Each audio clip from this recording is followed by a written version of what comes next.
And we should be live. Welcome to another DT Live. Let me check and see if I've got audio working here. And yep, previewing the stream, it looks like audio is good. You guys that are hanging out in the YouTube chat, give me a yay or a nay on the audio. Everything sound good to you guys?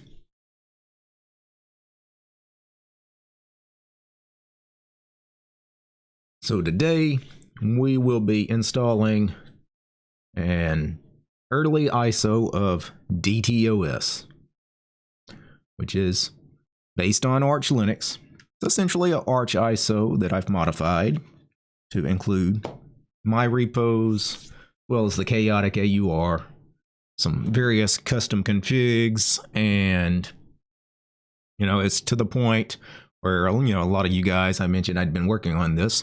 And I previewed it a little bit on camera the other day. Some of you guys were really itching to try an ISO. I didn't have anything public available yet. Went ahead and put something public out yesterday.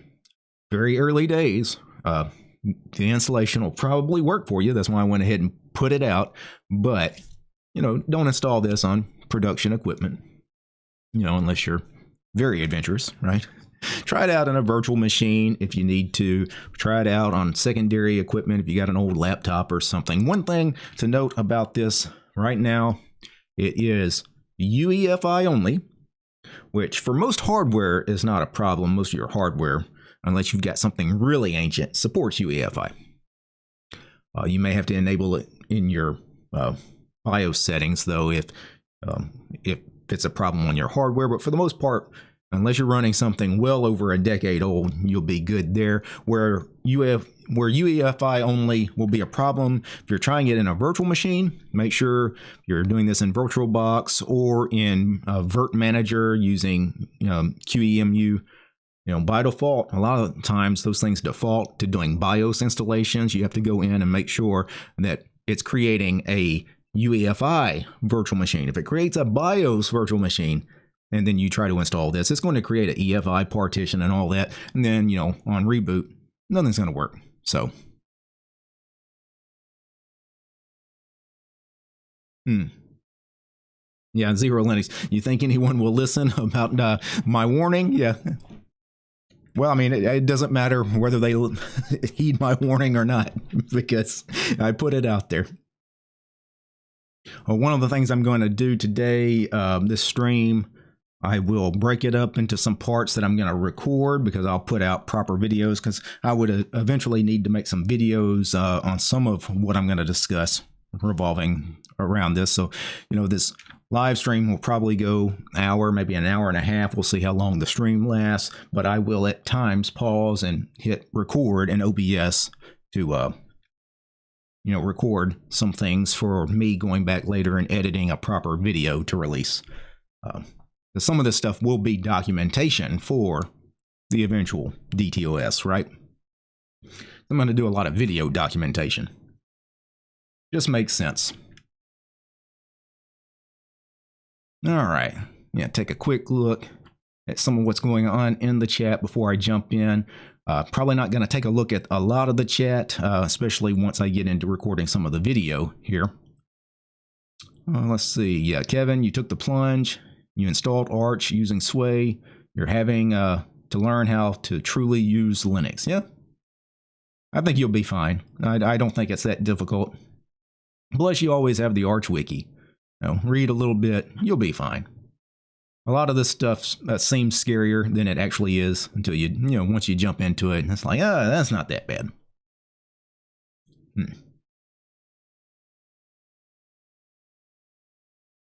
Yeah, a lot of people installing Arco. Yeah. You guys are, I guess a couple of people were installing the latest Arco release. I guess it will be the last Arco release. Yeah, so. All right, so let's jump into some stuff here. So, yesterday I went ahead and pushed a ISO to SourceForge. So sourceforge.net/project/DTOS, or just search for DTOS on SourceForge, and then go I deleted all the past ISOs of DTOS from like a year and a half ago because completely different project, different packages, and all, I didn't want you guys going and grabbing any or accidentally getting any old ISOs because a lot of that stuff was not going to work for you anymore. But now you've got DTOS 2025-04-13 alpha. I purposely added that alpha there just in case nobody listens, right? Hopefully you read the name of the ISO, right? This is not something you necessarily want to install on production equipment. There's going to be a lot of bugs. I think the installation will go fine as far as you're going to have a proper working Arch install, for the most part. But, it's some of the configuration I need to do with some of the desktop apps and things like that. It's not really polished. There's going to be some rough edges that I will eventually need to work out. Right now, I'm just working on the big things, mainly making sure that the actual installation script and the ISO work. We'll get to, some of the details later. But if you want the source code for any of this stuff, you can go to my GitLab. My GitLab is gitlab.com/DWT1. That's my GitLab, right? But none of the DTOS stuff is on this. You need to go to groups. So if you go into my groups, I have a separate group away from my personal repos or all the stuff that is DTOS related. And if you go into DTOS, you have DTOS install, which is the script, and DTOS ISO, which is the ISO, the build. Basically, it's the Arch ISO build. And there's, everything that I use to build the ISO. The install script is, if I click on it, a bash script. I'll show you all of this stuff in Emacs later. We'll go through the script, but, it's an Arch install script, right? It does a lot of stuff. I'll quickly, cover some of this as we go. And then, of course, you've got DTOS package builds. So this is all the package builds for the packages I built for the DTOS core repo. And then you have a repo called DTOS core repo, which is the actual binaries that are built from the package builds, right? And there's the binaries. It's basically the DTOS core repository. That's it right there. I'm trying to maintain as few packages on this as possible right now. I'm trying to do as little as possible. I don't want to support a ton of choices because there are going to be errors and things. I'm trying to keep things as small. So, because if it gets to the point where I'm trying to do too much, it'll be too much to fix, right? And, bugs will slip through the cracks. So right now, I'm trying to keep it as slim and minimal as possible. So let's go ahead and run through an installation. So let me create a new virtual machine. Now, before I do that, if you're using Virt Manager, again, make sure that you're creating EFI virtual machine. So if you go into your preferences, new VM. So make sure your new VMs are created as UEFI. You do system default, it'll be your BIOS. So now let me create a new virtual machine. Let's browse for the ISO. I've already downloaded it.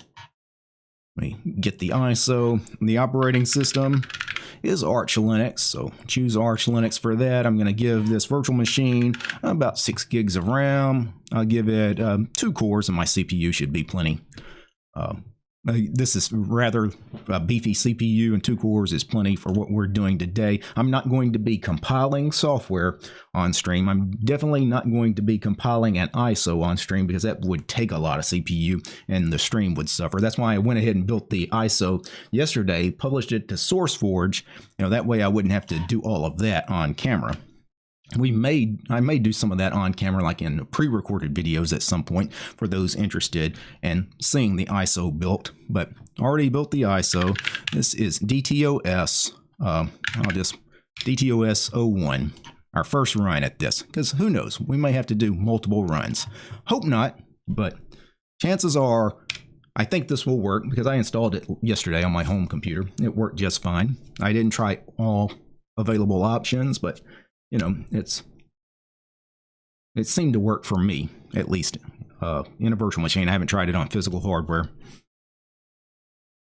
Hardware be a little tough because depending on your hardware, weird things can happen. But it's essentially the Arch ISO, right? You get, you know, the command prompt, right? You're in the TTY, just like with Arch Linux. When you boot the Arch ISO, you get the TTY, same thing.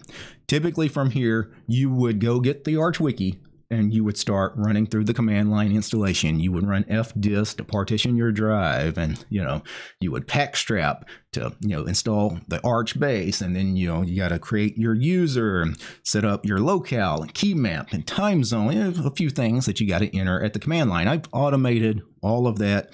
Type DTOS install, and here's the script. At first, it runs a lsblk, essentially. Basically, it tells you the drives in this computer, because you need to know which drive you're going to install this thing to. Now, in a virtual machine, typically you're only going to have one drive, VDA here in my case, /dev/VDA. On your computer, you'll probably have /dev/SDA, SDB, things like that. If you've got standard solid state drives, if you've got NVMe drives, you'll have /dev/NVMe, you know, 0 or whatever. Make sure you choose the right drive to install to. If you're doing this on physical hardware, again, you shouldn't be doing this on production equipment anyway. But if you are, make sure you install this to the right drive. Don't overwrite a drive that has important data on it, because you're going to lose that data because it's going to format that disk. In this case, the virtual machine, I've only got the one drive. So hold on just a second, guys. I'm going to go ahead and record this. I'm going to actually clear this. I will hit record in OBS, and we will go through this real quick. Yeah, I'm recording now. Hope the stream doesn't suffer, because recording will take a little CPU, and this is going to take a little CPU. But here we go. Recording in 3, 2, 1. All right, so this is the alpha release of DTOS. Just put out the first public release. It is an alpha release. When you download the ISO and boot the ISO, you get a command prompt, just like when you boot directly into a standard Arch ISO, right?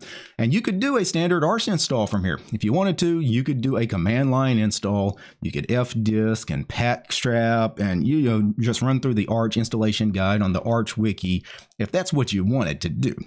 But of course, why would you grab the DTOS ISO if you wanted Arch, right? You want DTOS. So in this case, all you need to do is run DTOS install, all one word, and you get the DTOS install script. It's basically just a bash script that automates the Arch installation. So here's what you do. When you first run this, it's going to list your disk. It's going to run a lsblk. It's going to tell you all the drives in your machine. Make sure you pick the right drive. In a virtual machine, there's only one drive typically. I've got /dev/VDA, so that's the one I'm going to pick. So I choose drive 1. So just hit 1, hit enter, and then choose the file system. Now, I have given you two choices. There's many file systems on Linux, but it would be a pain to try to script this in such a way that anybody can pick anything, plus supporting multiple different file systems, because some people will have exotic choices. I just went with the two that 99.9% of you probably will use, ButterFS or Extend4. And for most users, they don't even care. You know, most users will just take any file system you give them. So ButterFS is the default. I'm going to go with that. Choose a kernel and give you three choices: the standard Linux kernel, the LTS kernel, or the Zen kernel. You want more than that or something more exotic, you'll go find that yourself. But if you're using the script here, pick one of these. I'm going to go with the standard Linux kernel. Then please select a locale. So if you're unsure what to choose here, you're typically going to want English US UTF-8. Unless you have some reason to choose something else, good idea to choose that one. Now, keyboard layout. Now, the key map, you got a million choices depending on where you're at in the world, what kind of keyboard you're used to. Lots of choices. For me, I need a US keyboard.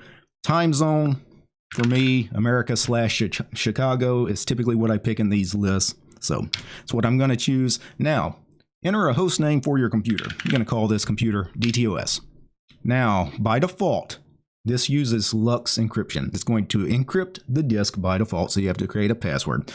So I may or may not make this optional at some point, but for right now, it made sense to do encryption by default.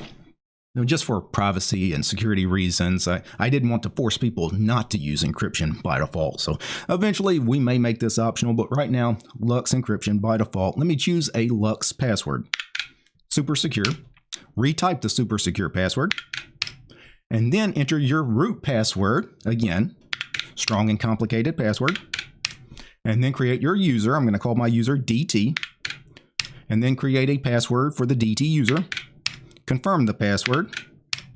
And then would you like to install the DTOS Qtile desktop? If you choose no to this, you're going to not get Xorg or Wayland. You're not going to get a graphical environment of any kind.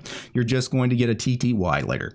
It will install like some of my shell configs, like my fish config, bash config, and a few extra programs that I would still want even in a TTY environment, but you're not going to get the Qtile desktop and X11 and Wayland and all the GUI applications. It's not going to install any of that. It's probably not what you want. So install the Qtile desktop. So I'll choose one. And then we get a summary of all the choices I've picked so far. Obviously, review, right? It's basically a safety check based on this configuration. Do you want to install DTOS? 1 is yes.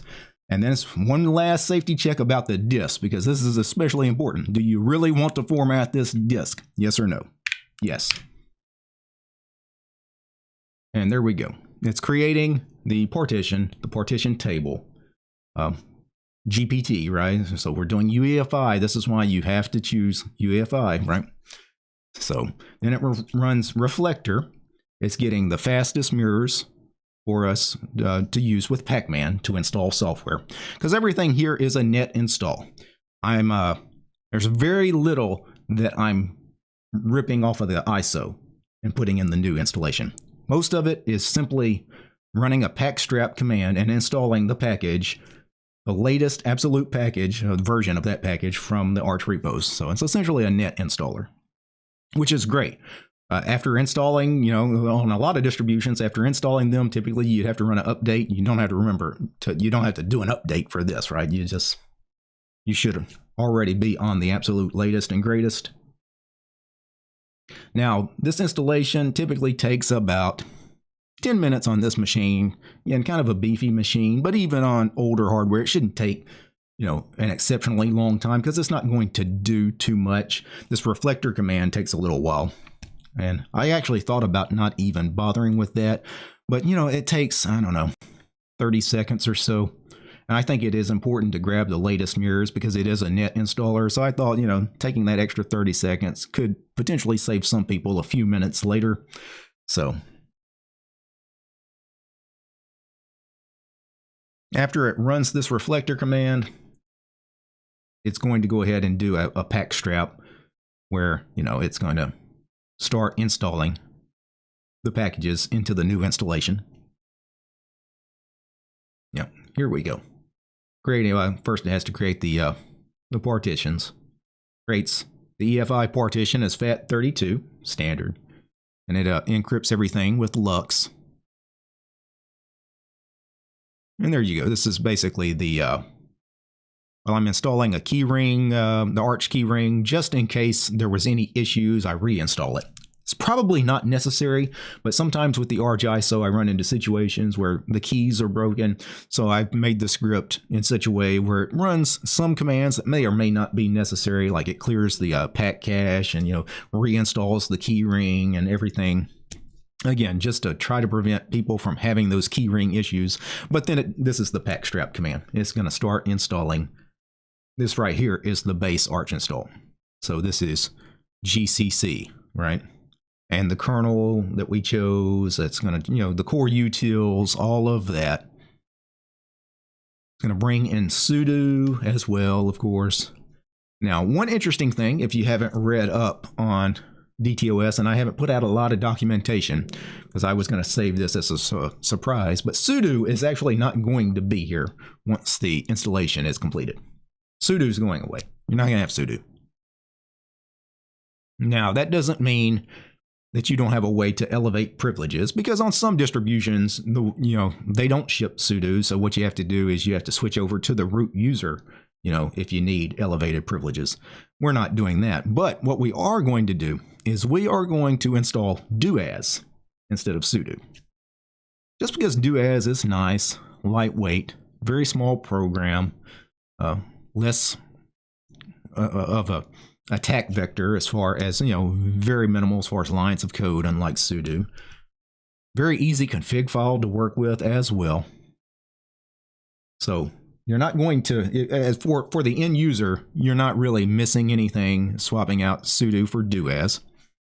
Now, one issue, and this has been an issue in Arch for a little while, less so now than it was just a few years ago, because I remember trying this a few years ago and it was tough. There are some very hard dependencies with sudo, meaning you can't actually uninstall sudo from Arch Linux because some of the base packages used to have hard dependencies on sudo, and still some of the base devel packages, which I'm installing, still have hard dependencies on sudo. So I've got a hacky way to get around that. I forcefully remove sudo, even though it breaks dependencies. And then what I do is I do a symlink. So I put a symlink DTOS to sudo. So any program that requires sudo, it still thinks sudo's on the system, but when it runs sudo, it's really running DTOS. And that works.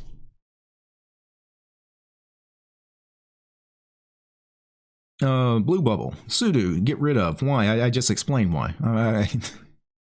I can't remember. I'm not going to repeat it. Go back or maybe you haven't caught up to that part of the stream. If you want sudo, though, you can install it. It's just, pacman -S sudo, and it's right back on your system. So you're not out anything if you really want sudo. What makes DTOS more secure than sudo? It's not necessarily more secure, but it is it's a lot smaller program as far as lines of code. And sudo's got some, like most things that have been around forever, some legacy code. When you got many lines of code, there's more stuff to exploit. That's the theory behind it. As far as DTOS versus sudo, they're the same. If you've ever used any of the BSD operating systems, most of them use DTOS rather than sudo. So, and some Linux distributions actually prefer DTOS over sudo. Sometimes there's a few distributions out there. So, like I said, either one, they work the same. Also, because I linked DTOS to sudo, and I had to do that to get this to work. Otherwise, some dependencies would complain. For those of you that are worried, hey, I'm used to typing sudo for all these commands, typing sudo is still going to work. It's just going to run DTOS instead of sudo. So,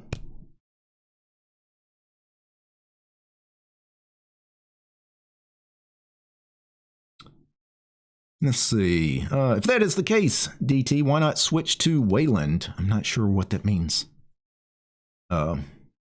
You'll have to explain that. But if you're asking just in general why we're not using Wayland, Qtile theoretically it has Wayland support if you want to try it. I know my configs are not going to work. I've never got them to work, but you're certainly free to try that if you want. At some point, we'll all be on Wayland. That's why a lot of these desktop environments and window managers are getting ready for Wayland. Qtile right now doesn't seem like it's quite there yet. It'll probably depend on hardware too. But when Qtile's ready, we'll already be on Qtile on X11. You just switch over to the Wayland session and hopefully, at some point things will just work.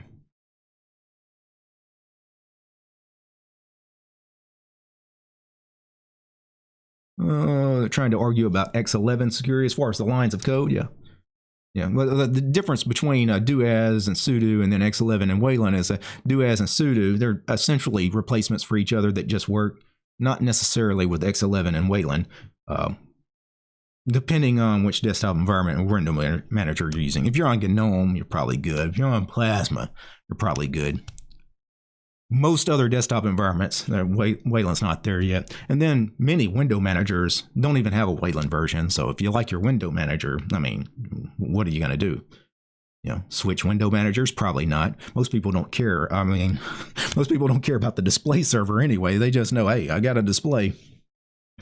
So,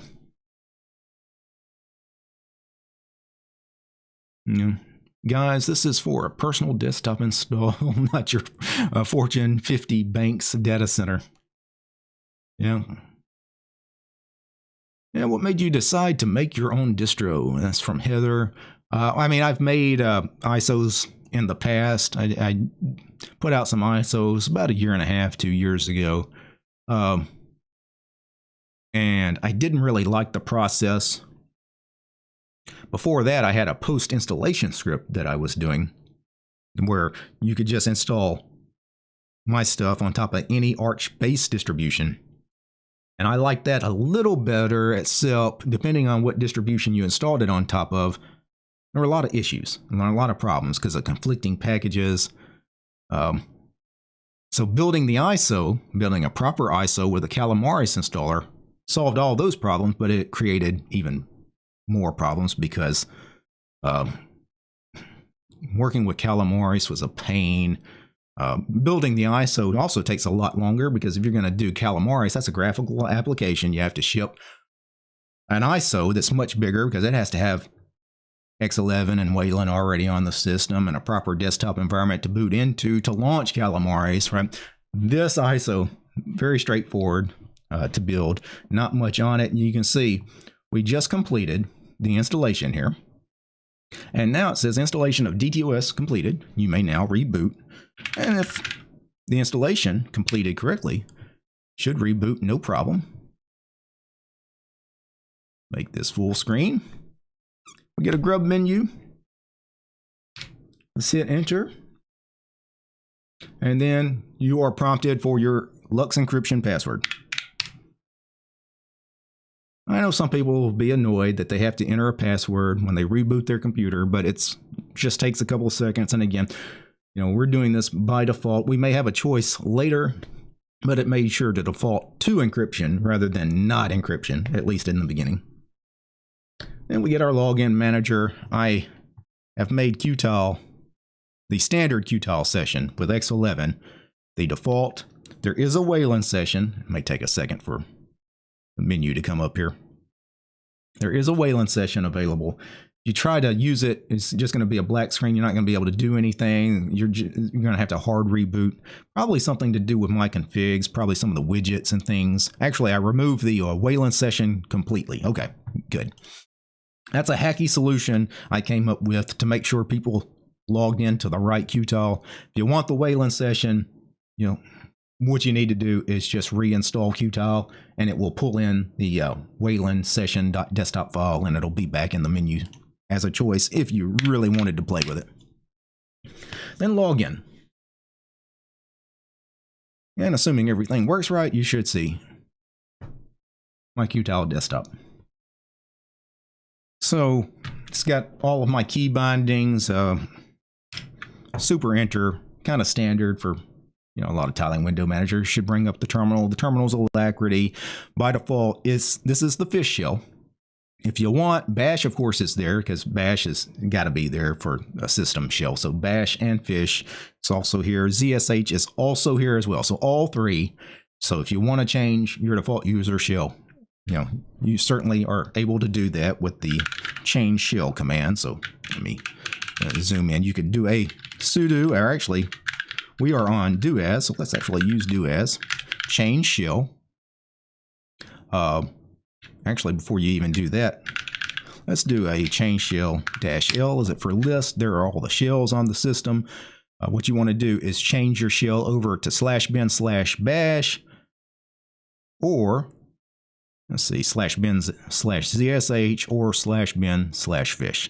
Those are the three selections that you could choose. When you change the shell, you will need to use elevated privileges. So use do as, or if you type sudo again is linked to do as. So if I did a sudo pacman-syu, for example, you see do as prompts me for a password. I could give it my password. There should be no updates because we just installed the system and it's a net installer. So all the packages are fresh.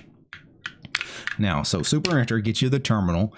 Super Shift C closes any window that has focus. So Super Shift Enter, Super Shift Enter, Super Shift Enter. You can see it's got my shell color scripts because it's using all my shell configs. So it's using my fish config. If you were using bash, it would be the bash config, my bash config, my ZSH config. I've configured all of them to be exactly the same aliases, the same shell color scripts, and all of that.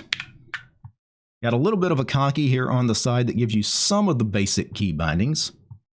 Some other stuff is Super E followed by E, launches Emacs for the first time. This will be my customized Emacs config, the dtmax config, right? Now, the very first time you launch it, in the background, it was already running some stuff, even before, because the Emacs daemon auto starts. It was trying to install all the packages. It stops on vterm toggle for some reason. This is not a problem. REM for restart Emacs kills the daemon, restarts it. You might want to do this 2 or 3 times. It's going to ask you, do you want to compile vterm? Answer yes to that question. Starting the Emacs daemon. All right. And now Super E followed by E launches dtmax. Now for the first 5-10 minutes or so after installation, you may get some errors, for the first couple minutes, because even though it's running, it's still probably got some packages that are compiling in the background trying to install, some of what was in my config. Space FC gets you my config. Matter of fact, there's some errors right there. Now, all of this is temporary. Here in a few minutes, the errors will go away. Again, just if you want to restart Emacs 2 or 3 times, wait a few minutes. Eventually, my config will be here and properly working. But space FC for space, find the Emacs config, right? This is my Emacs config. I've done videos about this config before. Not going to do that here today. You got a million key bindings here in the config. All the key bindings start with space as the prefix key, so space, and then, more keys after that. So space, if maybe I wanted to do something with Windows, space W, and then the next suggestions for what could be the next key, yada, yada, yada. Clear all of that. Let me kill that. I'm going to super enter one more time to get the terminal. One more time, I'm going to restart Emacs, kill the daemon, restart it one more time, just to make sure there's nothing else that needed to be installed. And then relaunch Emacs one more time. I'm going to leave that up, see if I get any more errors. Again, it's just 5 to 10 minutes worth of, it's got to install packages, because Emacs is really kind of like almost its own operating system. It's got its own package managers and stuff it's installing. This stuff should go away, though. But for most people, they're probably not going to install DTOS and immediately get into Emacs for something, though. You're probably going to get into the terminal and Pacman-S, install certain programs that you want. Matter of fact, what is installed? Let me do Super Shift Enter, launches Rofi. Standard run launcher, right? Rofi. What is installed out of the box? Not much. If you go through this list, matter of fact, I'm just going to hit the down arrow key. We're already went through the list, right? So not much. Again, very minimal. So what do you get? Well, you got the Alacrity terminal, web browser, Super W for web browser, right? Brave is installed by default. This is installed through the chaotic AUR, which is great that I have that repo enabled. If you're going to use it, set it as your default browser. If you're not going to use it, close it and install whatever browser you want to use. Choose your light or dark mode. Do you want to send stuff back to them as far as telemetry to help them with better search results? You can choose yes. A lot of times I choose yes. If they're nice enough to ask me about it, I'll say sure, help. If you don't want to, decline that. If you want to send them diagnostic reports, again, if they ask for it, typically I say yes. If you don't, tick that off and then hit finish. And there's your Brave browser start screen. A lot of this stuff you probably don't want to see. Hide all the Brave rewards. Yeah, hide the talk. You got news down here where if you scroll, you get news stories that you could turn on. If you say no thanks to that, we'll get rid of that. And this is basically your start screen, of course. It's a Chromium-based browser. You can go to the Chrome extension store and get other plugins. For me, I like using Tab Bliss, right, for my start screen. You guys have seen my Brave start screen on my host machine, right? So, but that's Brave, and you're good to go from that point forward as far as the browser. So we got terminal, we got browser, file manager. So super shift enter to run Rofi. PC Man FM is what I went with. Let's control H to turn on the hidden files and directories, but yeah, not much is here, right? All right, really, not much is here. Theming, I didn't do any theming yet. Nothing is themed out of the box. LX appearance is here though, so do a search for LX appearance. And I did install some themes, some GTK themes and some icon themes. So I'll choose Koger Dark, the GTK theme, and Tila Circle Blue Dark for the icon theme. Hit apply, close all of that, relaunch PC Man FM. There's the theme. Let's see, what else? Now we've got terminal, browser, file manager, and Emacs, right? And Emacs. Now, not everybody's going to want Emacs. In the terminal, you have NeoVim. I've aliased it to just typing Vim. That's what I've always done in my configs. So anytime you do Vim and then the name of the file, it's actually NeoVim. Not that it matters. They're very similar as far as functionality. I haven't configured it in any way, but you know, Vim, unlike Emacs, Vim actually just kind of works out of the box, where Emacs, you actually have to configure it for it to be something. So Vim is there. Nano is also here if you prefer Nano. I went ahead and made sure it was installed as well. So Emacs, NeoVim, Nano. It's no GUI editor. I probably should add one. Yeah, I didn't add a GUI editor. Technically, Emacs is a GUI editor. It's a GTK application, but most people wouldn't consider that a GUI editor because it's all text-based. But, I mean, that is DTOS, a very quick whirlwind tour. Again, not much else installed. Any other desktop applications? I mean, I installed Zathura for a PDF viewer. Oh, VLC. I made sure there was a media player because a lot of people will want to play audio or video, and VLC takes care of all of that. MPV is also there, of course. So there you have it. That is DTOS.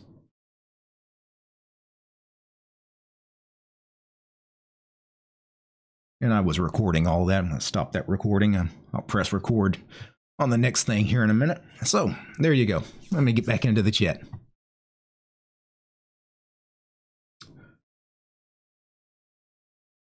Yeah, the only Vim commands I know is QWX.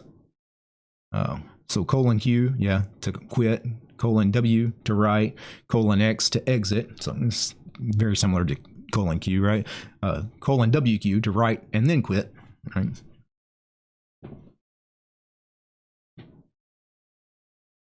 You guys got Nano there as well. And you can always install any GUI text editor. I probably should add, because again, I didn't install much anyway. It's not like, you know, it's a bloated system as it is. There's so little programs installed out of the box. I could add something like gedit or something with not a ton of dependencies.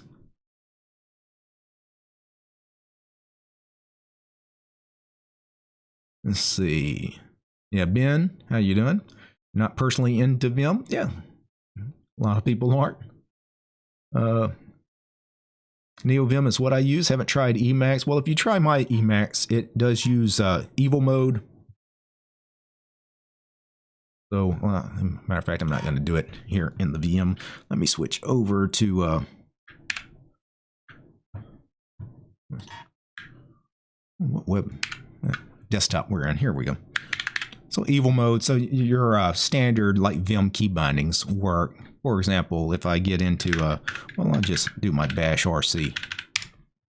You know, capital G goes to the end of the line, GG goes to the top. You know, H, J, K, and L move you around. You know, / is your search, so I can search for, I don't know, alias, right? I could, it's all your standard Vim commands, right?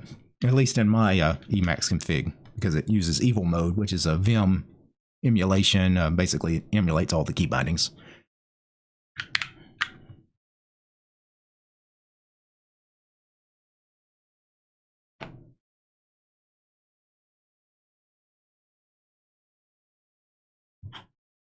All right, back to the chat here.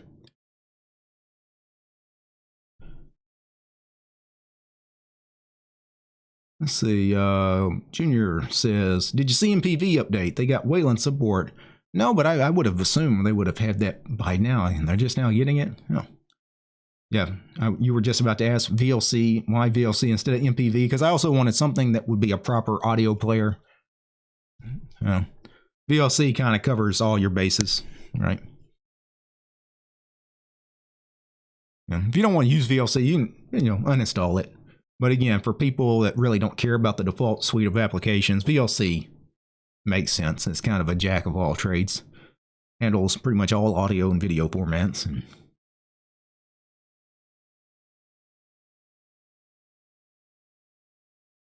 yeah, are you using Xorg right now? Yes. Yeah. I'm using Qtile on X11 on my host machines, as well, obviously, as the VM that I just installed. So, yeah.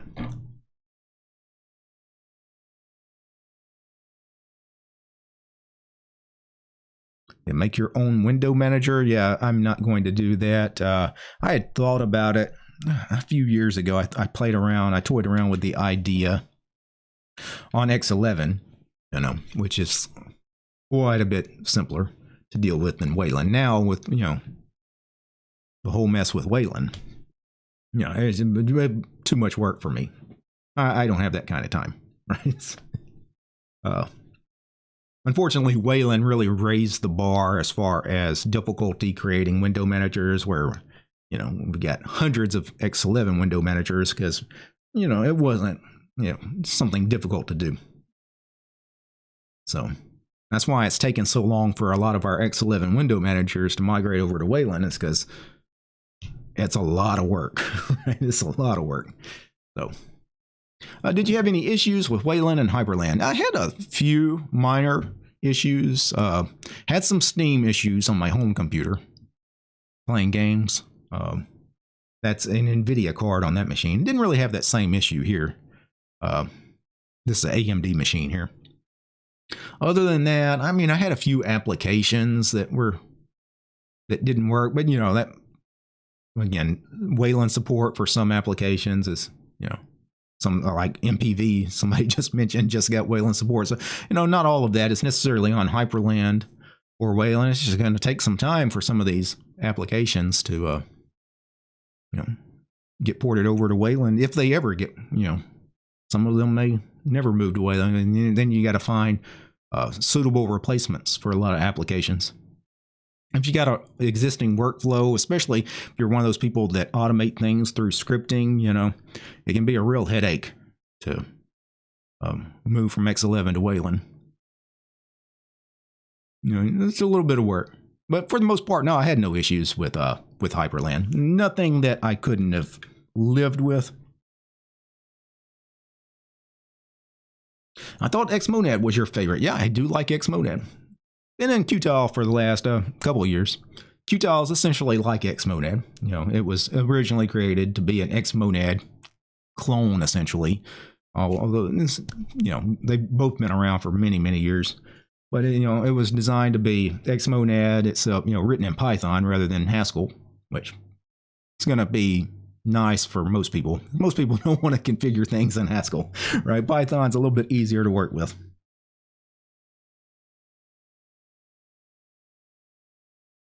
All right. Let me switch back over to my desktop. Let's talk about this DTOS. Now, who is this for? Because I know some of you guys are going to try it, even though I told you beta software, really alpha software. Well, if you want to install something like this, obviously it's very minimal, right? So if you're somebody that wants a minimal system on which to build on top of, You know, that was a very quick and easy install. Not much is installed. Right from there, if you want to go crazy and install a whole bunch of other stuff, window managers and text editors and whatever it is you want to do on top of Arch, great for you guys. So if you're especially somebody that likes to rice, theme everything, customize everything, right? Yeah, perfect for you. If you're a power user, so somebody that appreciates things being simple, lots of small modular programs, a lot of scripting, small utilities, because a lot of what I'm going to do will be, through using bash scripting. Not going to create a lot. I'm not even going to try to create GTK or Qt applications for graphical applications for anything. That's the great thing. We're going to stick with a lot of command line, terminal-based programs. It just makes things so much simpler. Simpler for me, and also I think in the end, simpler for the end user. Now these, just because you have to do things in a terminal doesn't mean they're complicated. You guys saw that terminal-based install script. Is there anybody that couldn't run that thing? I don't think so, right? I mean, you had to answer a couple of questions, type in a username and a password a few times. Developers may also want to give this a try, just because it is Arch-based. You get the latest and greatest versions of the software. And not only that, because this is kind of a net installer, you get the latest and greatest versions of all the software right now, right? Because it doesn't matter how old the ISO is. When you install it, you're getting the latest software. And also for those that want to learn Linux, because you guys get to follow this journey, as I create some of this software as well. Let's talk about the programming languages. What languages am I using for a lot of this stuff? Well, obviously, I'm going to do as much in Bash as possible as far as Bash scripting. Just makes sense. Some of the custom programs that I've worked on in the past that are a big part of DTOS, like DM scripts and shell color scripts and all that stuff is Bash anyway. Python scripting will be important if I need to do something that requires something more than Bash. Python, obviously, already on all your Linux systems anyway, makes sense to use Python. Plus, Python is used by Qtile. Qtile is entirely written and configured in Python, so if you want to hack on Qtile, Python's important for that. If I eventually do, for whatever reason, go crazy and decide to create GTK or Qt apps, Python can be used for that kind of stuff as well. Although, again, I doubt I'm going to ever do that. Also, Emacs Lisp, obviously, is important if you're going to do anything with Emacs. Emacs Lisp is the language. Emacs is the language interpreter. Yeah, you guys know what Emacs is. Now let's talk about the ISO and the install process. You guys saw it. Basically, I build the Arch ISO, put a few custom configs on it, run the DTOS script, which is already on the ISO. Let me show you what is there. So let me go to the latest ISO I built. Oh, where was it? Got so many repositories here. DTOS ISO, here it is. So this is what is in the DTOS ISO. Got my pacman.conf, which is just a standard pacman.conf. The only difference is instead of just the core Arch ISOs, right, or the core Arch repositories, you've got the DTOS core repo and the chaotic AUR, right? So got a different pacman.conf.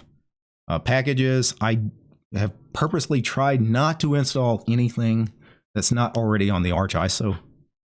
I think I might have removed one package because it conflicted with something. I can't remember what it was. Other than that, I installed the chaotic keyring and the mirror list because that's required for that Pacman that has the chaotic AUR in it. So I needed that.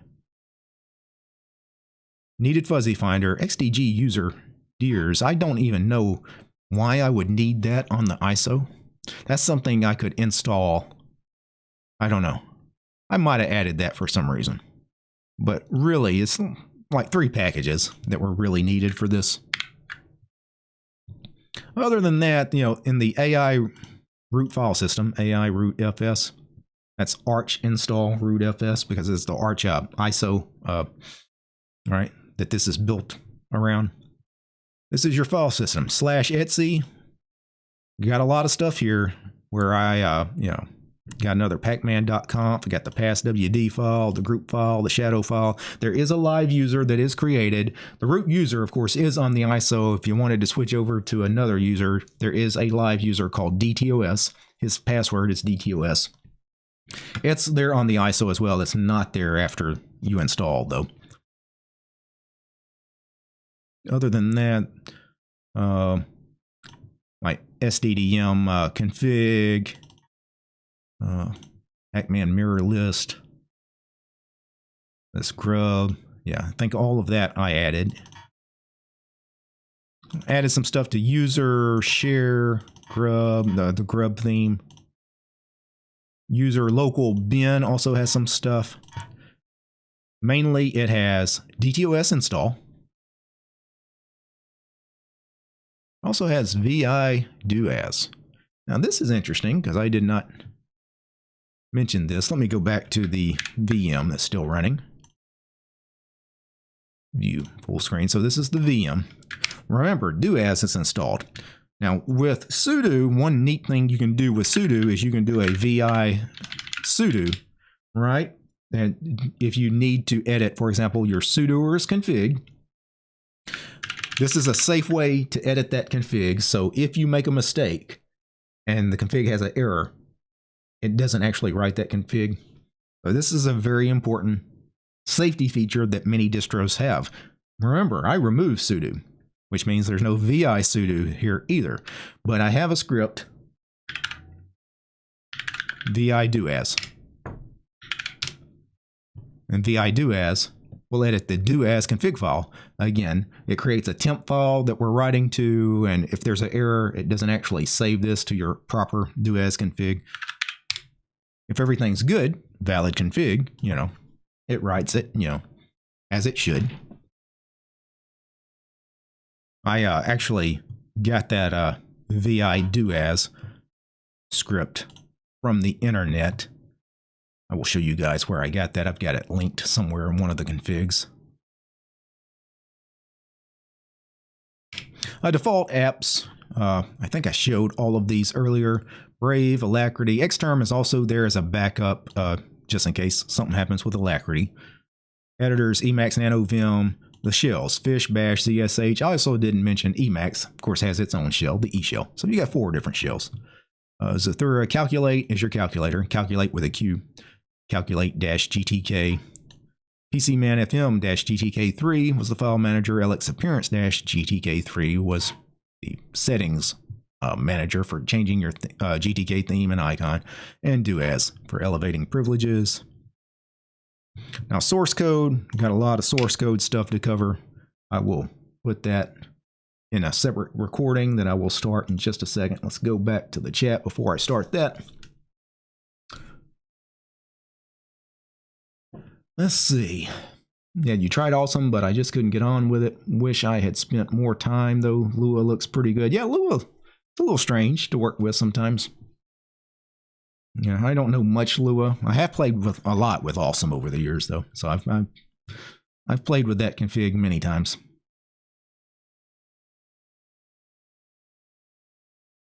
Yeah, Mars, you said you're trying to learn Python, but working on your own Qtile config is making Python learning harder to do. I may just shelf Python for the moment. Yeah. Yeah, and the problem is, depending on how complicated certain people's Qtile configs, like if you go look at other people's configs, they're all doing something different with their configs. Sometimes it's written in radically different ways. Yeah, it can be tough if you didn't know the language already. Yeah.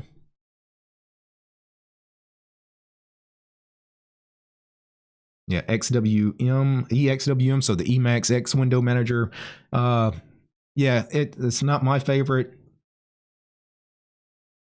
I like it. I like the concept of it, but in practice, the fact that it's single threaded, until Emacs has proper multi-threading, that's going to be a problem. And then, of course, Emacs itself has Wayland support, but EXWM being Emacs X window manager, I don't know how EXWM would work with Wayland. Probably not at all. We would need, eventually a Wayland version of that package. But yeah, I mean, if it Really, if it had better performance, yeah, EXWM would be great. What are those blinking red lights in the back? Oh, that's the audio server rack. It's the compressor and, you know, the EQ and all that. But when I speak into the microphone, it moves. Have I ever played around with Fedora as a potential platform aside from Arch? As far as building ISO, no, because I've already got, like, this is not like just scripting and throwing something up. Like, I'm actually maintaining packages, Arch packages that I build myself. Like, I would have to scratch everything I've ever done, start building RPM packages, maintaining like it, or Debian packages, and people often, hey, why don't you do it on Nix or, you know, Ubuntu or what? Yeah, but damn, you're talking about thousands of hours of work that's gone into some of this stuff over the years. Oh, we're just gonna scrap it all and start over for what reason, right?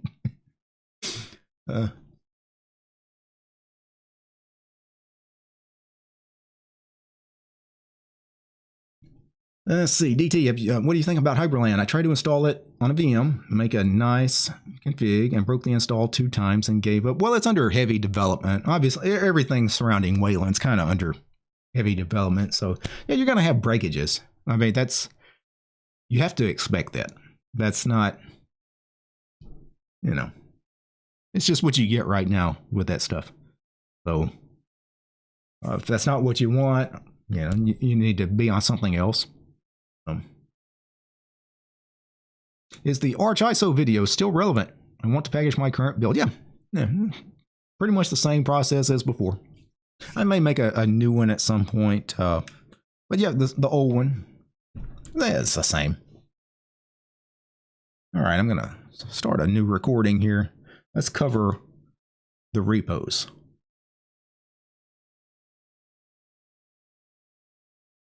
So one of the things with DTOS is the amount of repos I maintain, right? So I've got a lot of stuff going on. If you go to the GitLab repos for DTOS, right, I've got, well, you go into DTOS/Etsy, I've got lots of stuff here. And then I've got, you know, DTOS backgrounds, core repo, ISO package build sounds, and the DTOS install script. You know, I've got probably 20 different repos there. All of that is the source code. That's the source code for all the packages I build, the ISO I build, the install script. Yeah, so it's all there. For the most part, everything, I think I licensed everything under the GPL v3. So whatever you guys want to do with that stuff, don't really care. So there are your repos, more in depth on what each repo is. So DTOS, or excuse me, https://gitlab.com/DTOS. That's the group. That's the main group. It's not actually a repo. It's the main page of all of these other groups. So DTOS/DTOS package build, that contains all the package builds for the packages that DTOS must build itself. So what this is, if I go back to the package build repo and go into x86_64, I'm not building any ARM packages or any other architecture. It's just x86-64, right? And then here are all the programs, all the packages that are in the DTOS core repo. For example, DTMax, right? There is the package build, right? Pretty simple little package build. Now, what is an Arch package build? It's basically a little bash script that tells Arch how to build a binary package. Basically, it tells, hey, this package, where can I go get the source code? In this case, you can go get the source code from this URL here, which just leads to one of my other GitLab repositories where my DTMax configs are. Then the script tells it, hey, make a new version number for this package automatically, so I don't have to manually do it every time I update. And then building the package is essentially seeding into the source directory that it downloads, and then installing various files and directories. For those not familiar with the install command, it's basically like a CP command, except it respects permissions and ownership, where CP does not.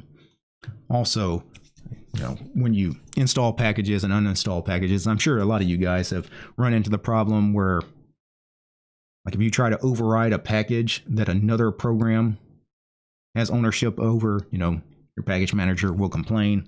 And that's a safety feature that needs to be there.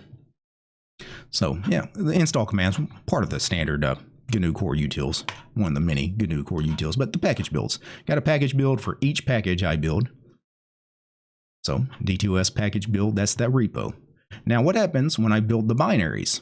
Well, the binaries get put in DTOS core repo. Same thing, x86-64, except when you go in here, these are binary builds of what got built from the package build. So if you've never built an Arch package, you get a package build, and then you open a terminal in the directory where that package build is located, and you run the command make pkg, make package, and it builds the binary. And then, like, if you've ever manually gone and downloaded a package build from the AUR, you run the make package command, right, to get the binary. Then there will be a binary sitting in this directory. Then you do a sudo pacman -U, and then the location to, some binary that's sitting right here in this directory, right? .zst or whatever the extension might be. Yeah. So these are the binary packages. So, for example, right now, I've got the core repo, DTOS core repo, obviously enabled on my main machine here. If I do a sudo pacman -S DTOS-bash, my bash config.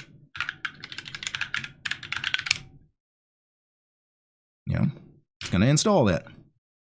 Now, don't worry, it doesn't actually overwrite your existing bash config in your home directory. Arch packages are never allowed to touch your home directory anyway, so you never have to worry about losing your configs.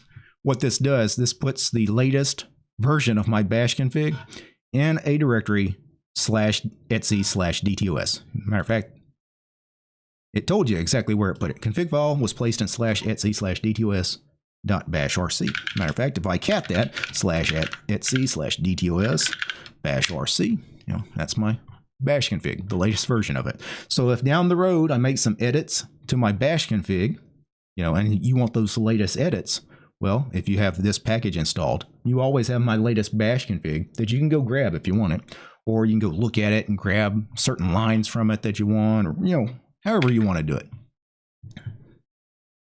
So those are those repos, right? The DTOS package build, DTOS core repo.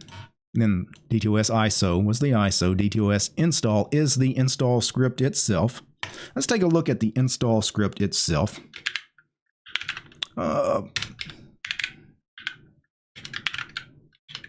Okay, if I can type, I may have to navigate to where this is on the system. I don't think I've ever opened that on this computer. There it is. All right. So this is the DTOS install script. Zoom in. Basically, we ignore the first 15 lines or so. Just the shebang, a description. Don't really need to know much else. Got some functions here as far as printing stuff to the command line, right? Standard output stuff with some coloring, right? I defined some colors, defined bold text, green text, red text, and then a reset function to clear that formatting. It's a very lengthy script. I'm not going to go over the whole thing. I've got some fuzzy finder stuff here, but really, if you get past those functions, the script kind of starts here. And I've got basically these blocks like this here, listing the available drives, and then creating an array of those available drives so that I can feed it into this function here that I called menu. Please select the disk for installation. You remember that? The very first thing it asked, what drive do you want to install to? And when you choose a drive, it creates this variable called disk. And whatever you choose, that variable is used later, disk. And when it formats the drive, what Is it going to format it? Well, it's going to format whatever disk is assigned to. And then it prints that choice out to standard output. You chose this disk, you know. Next thing, choose your file system. Remember, I asked you what file system you wanted, ButterFS, recommended, or Extend4. And then same function here, right? And then file system type is the variable name this time. And whatever you chose is what's going to get assigned to that variable. So later, when I'm making the file system, I do a mkfs, you know, am I going to do a mkfs ButterFS or mkfs Extend4? Well, depending on what this variable is, we'll decide. I've also got blocks of stuff that I haven't implemented yet, because when I started writing this script originally with these blocks, I had about 15 to 20 things that I thought I would ask you as far as, you know, what disk, what file system. Do you want encryption or not? I haven't implemented that. I may never implement that, depending on how much work it's going to be. Swap type. Didn't implement this either. I didn't mention this. You got ZRAM for swap, right? Just because it was easy to do. Most people really don't care. If you really care, we may have some choices at some point. Also, depending on what swap type you choose, like if you're doing a partition, I really need to know what size to make the partition. I mean, I could automate that a little bit myself, but some people may want more, you know, granular decisions like, hey, I want this swap, this size. So I did create a function that, you know, depending on what you answer, I've got a menu that will store that value.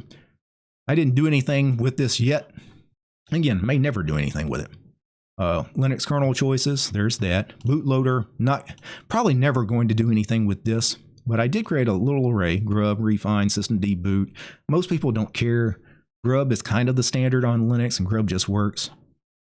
Yeah, we're probably just going to stick with grub. Again, why make things more complicated? And most people will never care about the bootloader. Well, please select your locale. Please select your keyboard.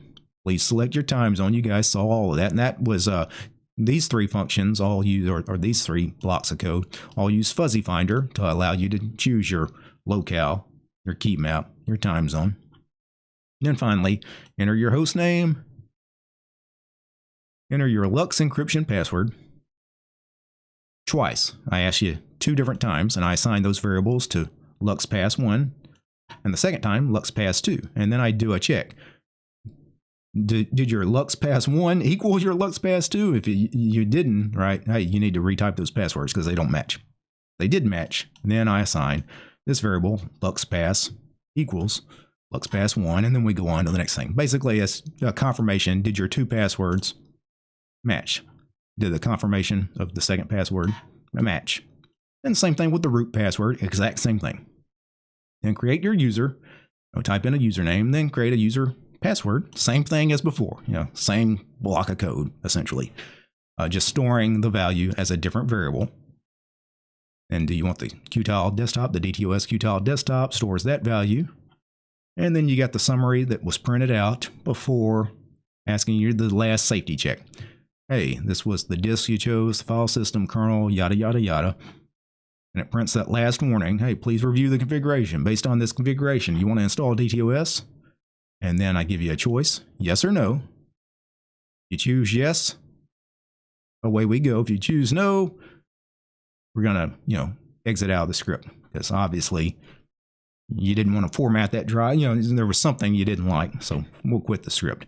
But if you chose yes, then you got a lot of stuff that goes on from here. This is standard Arch Linux, command line stuff you would do installing Arch Linux, where, well, some of it's extra stuff. For example, wiping the disk clean, because you may have already had an existing installation. We're going to wipe the disk clean before we, make our partitions, the EFI partition, ButterFS partition.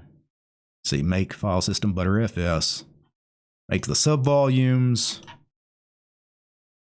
That's if you chose ButterFS. If you chose Extend4, you get this. Eventually, we get we'll skip all the keyring stuff where I just make sure the keyrings are working. But eventually you get to the real install where you're installing all the packages with packstrap, base, and base devel. That's your standard base Arch install. So I installed the base packages first. Then I do a second packstrap command to install all the stuff that makes DTOS kind of DTOS, right? The packages that I want to install, plus the kernel you chose. You chose the LTS or the Zen kernel or the whatever, the regular kernel. It'll install that. And then, did you choose ButterFS as your file system? If you did, we'll do another packstrap later to install these extra ButterFS related programs. You chose Extend 4. Obviously, we're not going to install any of the ButterFS stuff. Then finally, did you want the DTOS desktop? So this is Qtile, all your X11 and Wayland stuff that will be pulled in with Qtile because it's going to install your display managers. Some theming stuff, Brave, Alacrity, all those applications, a few drivers as far as graphical drivers. Anything that is a graphical related program is in this block. Then we enable Network Manager because I'm using Network Manager for networking. Create your host name, file system table. Now, this is nothing you guys have already made choices for host name. Now I'm taking those values that were stored when you answered those questions and actually writing that to /etc/host name. Same thing with locale. Same thing with key map, whatever you chose before. Now I'm running the proper commands to set those things on the new system. Setting the host file. A lot going on with this script, and I'm rushing through this. It's a very lengthy script, and I'm not going to try to explain every command, but toward the end, I start copying some of the stuff from the ISO over to the new installation, because there is some stuff on the DTOS ISO, config files and things that I do want to just straight do an rsync, copy from the ISO into the file system. So some of that stuff is going on here. I do some sed substitutions to make Grub work with Lux encryption, because Grub had some issues actually making Grub work with Lux. Actually, it took me a couple days to work out some of that stuff. Here is actually making the Grub config, installing the bootloader. I also do a git clone, taking care of some Alacrity theming. Create your root pass, username, user pass, and lots of rsyncing. Again, pulling stuff from the ISO itself into the new installation. We're just copying stuff over, changing some permissions, create the ZRAM for the swap, enabling systemd services. And I've got two, basically as an if statement. If you chose ButterFS, we're going to install all of these services because a lot of them are ButterFS related for the snapshots. If you didn't choose ButterFS, you chose Extend 4, you're getting just these services because I don't need all the ButterFS related services. And then finally, removing sudo in favor of do as. So we're doing a pacman -R lowercase dd sudo. What this is telling pacman, forcefully remove sudo, and I don't care if it breaks dependencies. Don't care if certain packages are going to be broken. I want sudo off the system. Now, that's going to break things, so I have to have a hacky way to fix that. How do I fix that? Well, I link do as, which I already installed on the system through the packstrap stuff, right? We're going to link do as to sudo. So the programs that needed sudo, they're still going to think sudo is there, but they're really just invoking do as. And then that's the end of the script. Installation complete. You may now reboot. One thing I did need to make sure do as is actually installed no matter what. So this is just something that hit me. Let me go back to the packstrap commands. Where did I install do as? The package is going to be open do as. I need to make sure that that actually gets installed no matter what people choose. But it needs to be part of this block here. It is open do as. Okay, just need to verify that it didn't accidentally get put in like the desktop group, which wouldn't have made sense anyway, but I needed to make sure of that. Otherwise, that could cause me some errors later, depending on what you chose, because there wouldn't be anything to link to unless do as got installed. All right, but that is the DTOS install script.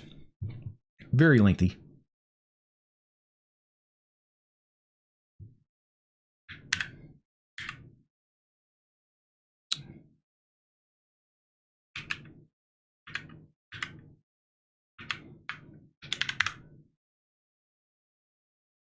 Back to the chat here.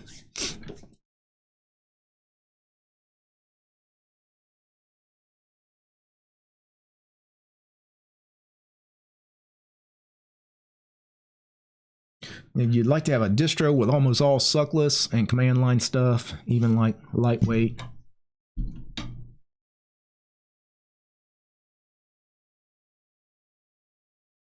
Well, it's hard to have all suckless. Well, I mean, if you're talking about like the standard suckless like applications, I mean, things like dmenu and st are okay. Nobody's going to love the Surf browser, right? And there's just not, and there's not much as far as graphical applications that suckless builds anyway. I mean, you're going to have more than just suckless stuff. If you got a proper graphical environment on the system.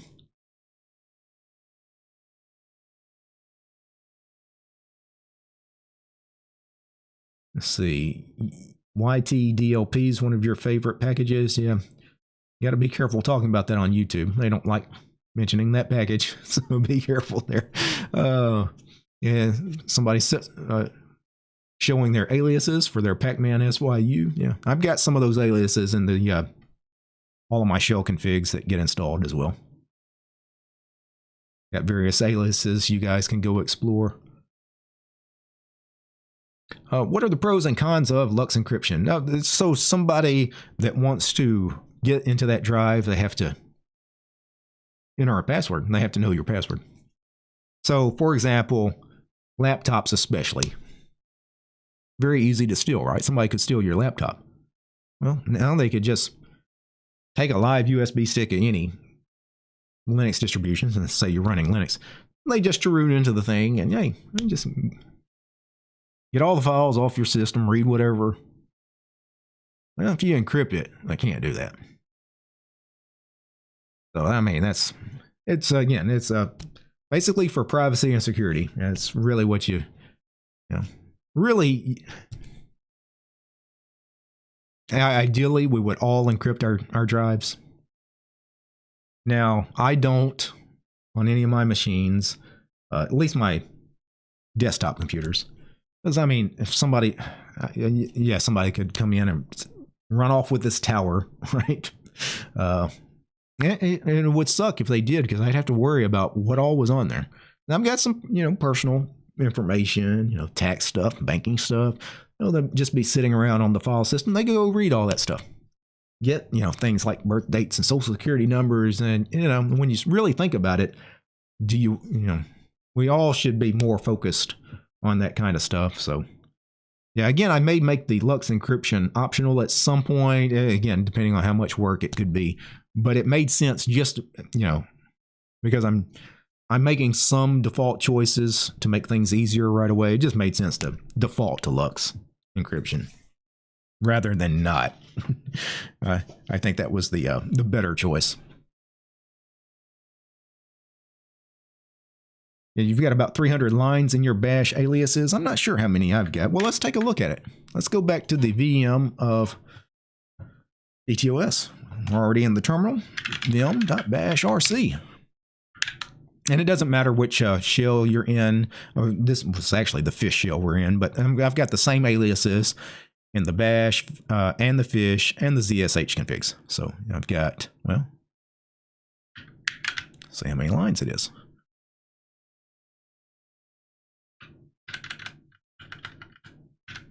It didn't give me the number of lines on line 261 here. Let's see, where did we start? Of course, we're going to start with some comments. 175, probably without the comments and spaces, 70 or 80 lines. A respectable amount of aliases, but I mean, I've got some that, I mean, a lot of these aliases nobody's ever going to use. I've got them here just in case anybody wants the terminal rickroll. RR. It's playing in the VM. I've got the sound disabled. At least I hope I do. If you're wondering what he said, never gonna give you up, never gonna let you down. Yeah, I would get copyrighted if I'd have played that on my host machine, because there would have been actual sound. So I didn't mind playing that in the VM. Wow. Yeah, you guys, that's been there for years. A lot of you guys use my configs and probably didn't know that the terminal rickroll was there.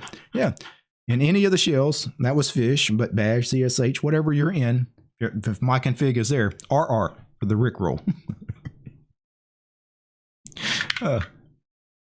Let's talk about DM scripts, the DM scripts. So super P followed by some other key launches various DM scripts. So if I do super P H for the DM hub, this lists all the scripts. Some of these scripts are in bad need of work. I haven't touched any of these in months. Some of them I know don't work. Some of them do. Most important one you guys need to know right away, because this is the only way currently I have to set wallpaper. Super P followed by B sets the background. Super P for prompt and then B for background. What would you like to do? Set a wallpaper or just get a random wallpaper or exit this program? Let's set a wallpaper. Launches SXIV, shows all the wallpapers that are part of DTOS backgrounds, that particular package that got installed on the system by default. You go and navigate to whatever wallpaper you want. This is very important. Hit M to mark. And then Super Shift C to close the window. You got a new wallpaper. Now, let's talk about the lock screen. I installed a lock screen out of the box. If I do Super Shift Q to quit, you're going to get one of the DM scripts here. What do you want to do? Log out, reboot, shut down, suspend, Or the first option, lock screen. Lock screen. Get a lock screen here. Now, by default, the lock screen was the very first default image that DTOS set for the wallpaper. I should automate that, actually, where every time you change a wallpaper, it generates a new lock screen image for Better Lock Screen as the program. Matter of fact, I'm going to do that. The next ISO, because that's a simple fix. That's a one-line thing I can add to one of the DM scripts, where when you change the wallpaper, you are going to get the lock screen also generate an image that is the wallpaper that you chose from the DM set background package. I'm definitely going to add that to my to-do list. That will, so many things, but that's a little one that's easy to do. Take me all of 5 minutes to push that out at some point. Matter of fact, I've already got a bug list of things that I've been going through, but I'm not going to cover all of that with you guys on camera. I think that is it for us today as far as DTOS. I'm going to try to keep this stream to a nice, respectable size of about 90 minutes. Plus, I may, again, chop some of this up for smaller videos to release later, especially anything that seemed like it would serve as great documentation for DTOS down the road. I got to build a proper website at some point for DTOS as well. But documentation is something I'm pretty good at as far as just writing documentation. But getting the website up, I'm going to try to keep that as simple as possible as well, because that's another thing that's real easy to become overwhelming, is maintaining a crazy, big bloated website. I'm not going to do any big WordPress site or anything like that. I think I'm going to do Hugo. We're going to keep it simple. Static HTML, right? Basically, you write everything in Markdown. I'm going to write everything in org mode, right? But Hugo has the ability to convert org to HTML as well. So, I'll have the whole thing on my GitLab, right? I'll have all those org documents that create the website on my GitLab, so you guys can pull down the entire website if you want, just the org documents from everything. So, in fact, I may even just create a package to install that stuff if you guys, anybody that really wanted it installed to their computer. I'd already have a package so you could do a, Pacman-S, DTOS docs or whatever I name the package. So, yeah, any last questions or comments before I get out of here? One thing I did want to mention, again, mentioned this the other day, a lot of work goes into this, putting in obviously a ton of hours on this project. So every little bit helps. Please help support the channel, not just the video content work, but also all what we're doing, building these ISOs and, scripting and everything, trying to maintain some of these programs, especially some of the older stuff. I got to get back up and, updated the DM scripts and all of that. So subscribe to DistroTube over on Patreon to help. You can also donate through PayPal. I've got PayPal links in the channel header. PayPal worked for a one-time, donation. Patreon, if you want to subscribe, do monthly. Really respectable, like LOL, lots of really good options now for docs. Yeah. Arco, one of the things with Arco Linux was the fact that there's just thousands and thousands of videos for documentation, right? Website was also massive with documentation. The website was a bit of a nightmare to navigate, though, unfortunately. But because the way I'm going to do this, it's just going to be a bunch of org documents. They're on my computer that get converted to a Hugo site. It'll be much easier for me to maintain, as far as if I need to completely restructure where everything is on a website, that's me moving some folders around on my system before doing the conversion from org to HTML, right? So really going to again, I've made it's something I keep reminding myself that this time around, doing some of this stuff, trying to keep it as straightforward and as simple as possible, and trying to just work on a few things, make sure those few things work the way they're supposed to work before I start adding, new stuff. I don't want a lot of feature requests right now, because I still got things to fix on what I'm trying to do already with some of this. Yeah, Celine, sorry for being late. Yeah, you're catching the end of the stream. We're about to shut it down here in the next couple of minutes, but you can always rewatch it and go back and check the stream out if you missed anything. Didn't miss too much. Quick little installation with the latest DTOS ISO, which went off without a hitch, really. So other than that, explaining some of what's going on with some of the repositories that I've got over on my GitLab related to the DTOS project. Overall, though, I'm pretty happy with, again, what I called it alpha release. I will say it does kind of work, right? It does install an Arch Linux system, right, with a nice desktop environment and a few basic applications, terminal, web browser, audio player, right? It's got a few basic things, just a few. And on top of that, if you wanted to play with it, build what you want around it. Go ahead and kill this VM.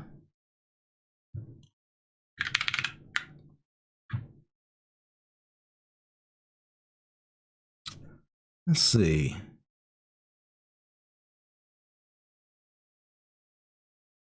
I want to support you monthly, may come on camera from time to time, but not on Patreon. Yeah, Patreon's where I'm at right now. Most folks are on Patreon. Well, a lot of folks support other creators on Patreon, and also a lot of open source projects actually have Patreon accounts. So they're primarily, because that's where kind of everybody is. Are you on LiberaPay? Now, I had an account there years ago. I don't think I ever got a single person donating on it. And then they had some issues too, where they had some payment processor issues. So yeah, I'm not there anymore. Yeah, Zero Linux, please make encryption an option, not force. Yeah, maybe. Yeah. Like I said, right now, it just made sense, just because the thing is, when you have so many options, that script really becomes a nightmare, because you got so many if then else statements, case statements and things. Like, did he choose Lux encryption or not? Okay, did he choose Btrfs or not? Does he want a swap or not? Does he want grub, refind? It's like, if then this, if then, like it becomes, the script really becomes complicated. So some things, Like I can tell you, the bootloader. I know some people may care about the bootloader. I'm probably never going to give you a choice. Right? You are just going to get grub. If for some reason you have something against grub, go install just regular Arch and install whatever bootloader you want. Right? But the Lux encryption, I kind of do want to make that optional because a lot of my machines, again, a lot of times I don't use encryption. So.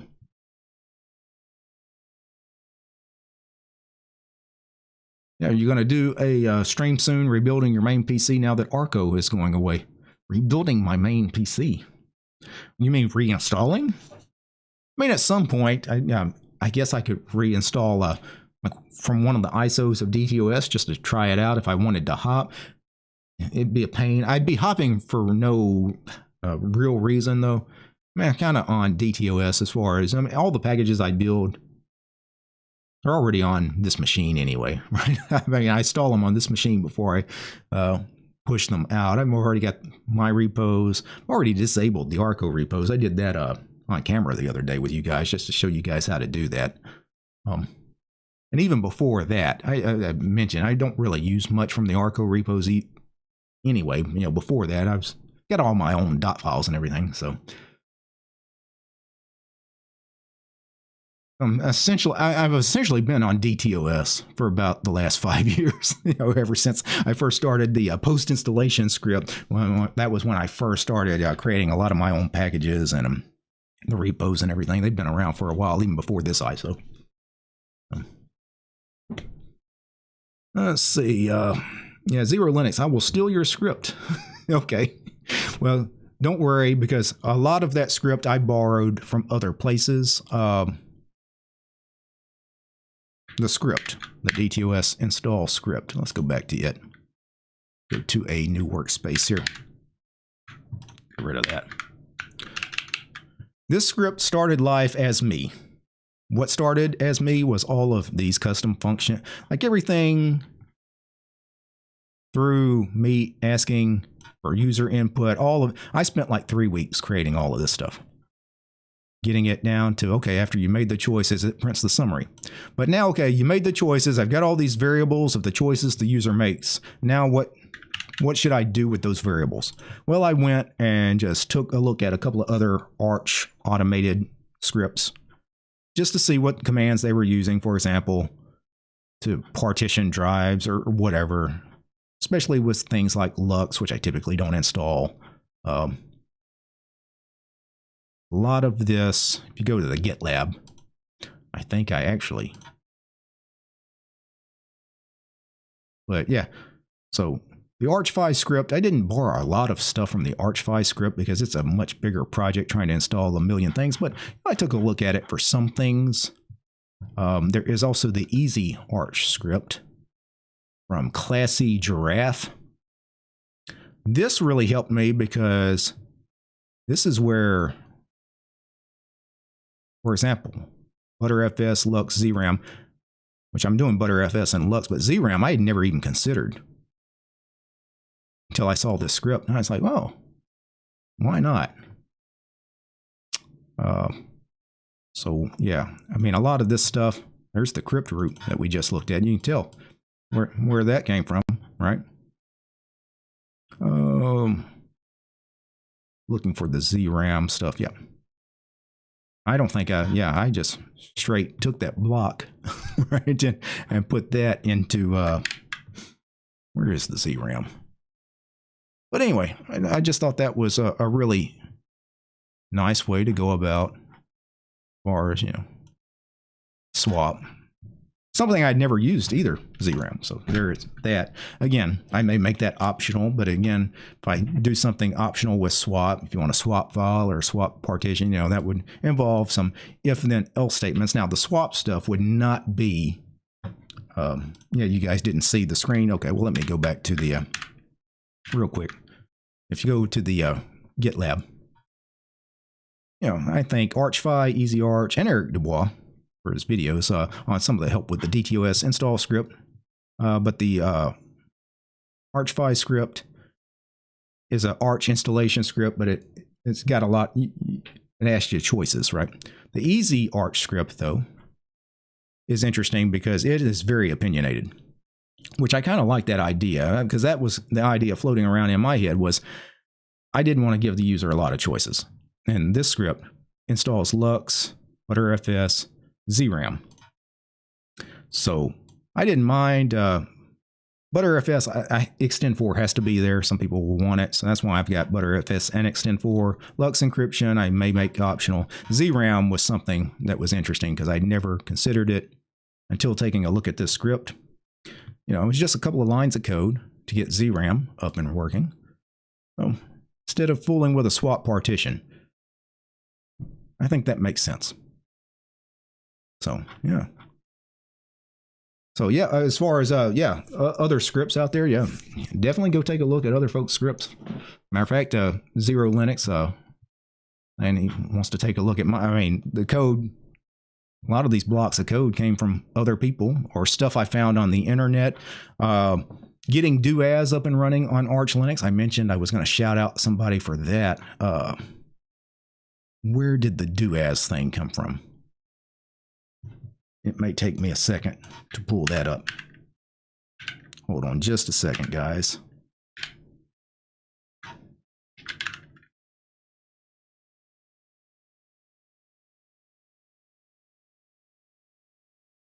I can't remember. There is a blog post that I found where somebody basically showed me the trick to doing the link to get DTOS working on Arch, because, you know, again, there's some hard dependencies. It's also where I got the VI DTOS script. You know, it's a simple little bash script, but, you know, took its bash script. And I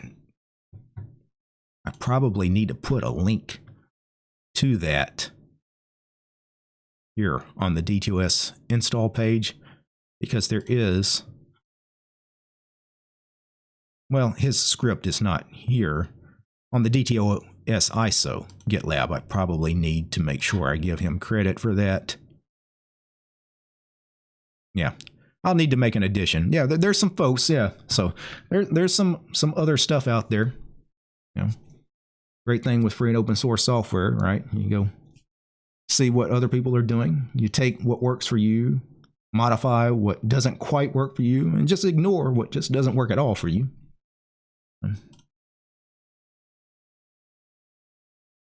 Anything else? Last call for alcohol. Get your last questions and comments in the next couple of minutes.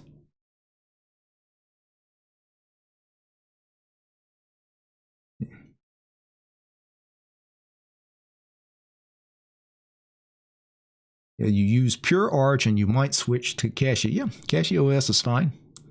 Really, we got a lot of nice Arch-based Linux distributions. I mean, you got Cashy, you've got Endeavor. Heck, Manjaro works fine for me, or at least it always has in the past. You know, I've used Manjaro on some machines on and off for years. Nothing wrong with it either. You know, these days, a lot of people like to hate on Manjaro, but, you know, a lot of times people hate on things that are popular. You know, especially in the early days, Manjaro, you know, became like the way to install Arch. Right? It was kind of the first on that scene in a big way. Yeah, Linux Renaissance. Since no questions, but it's interesting to watch the project unfold. Yeah, appreciate you for hanging out with us. DT, do you use any self-hosted services? Self-hosting as far as on my local machines here, and I mean, I've got web servers, you know, that take care of a lot of stuff. I've got a Nextcloud server that helps keep things synced, especially a lot of stuff in those GitLab repos. Got a lot of those on. Got all those locally on this machine and locally on my home machine that are all synced via Nextcloud. Love my Nextcloud. Nextcloud is like the greatest invention ever, as far as file syncing, especially. Yeah, FZF Goat, Fuzzy Finder Goat. Not sure what that's about. So I'm going to Zanzibar. Okay. And you recommend any distros? Not sure.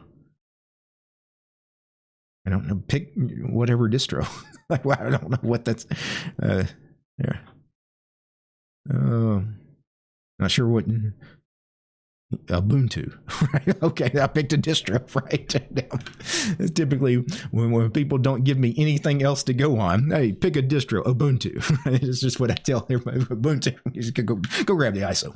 Matter of fact, I'm actually installing Ubuntu on a machine tomorrow. I have a family member that has an old computer that Windows has got some problems on. It's an old machine, older machine, got 8 years old or so. It has Windows 10 on it, but you got some viruses and stuff. I opened it up and it's a mess. And they were like, hey, what about that Ubuntu thing that you put on one of my other computers? Because I had fixed one of their other computers by putting Linux on it. Can you do that into this one? I was like, I sure can. So that's what I'm doing tomorrow. Rescuing a Windows machine, right? Saving it by putting Linux on it. All right, guys, I'm going to go ahead and get out of here. Take care, guys. Peace.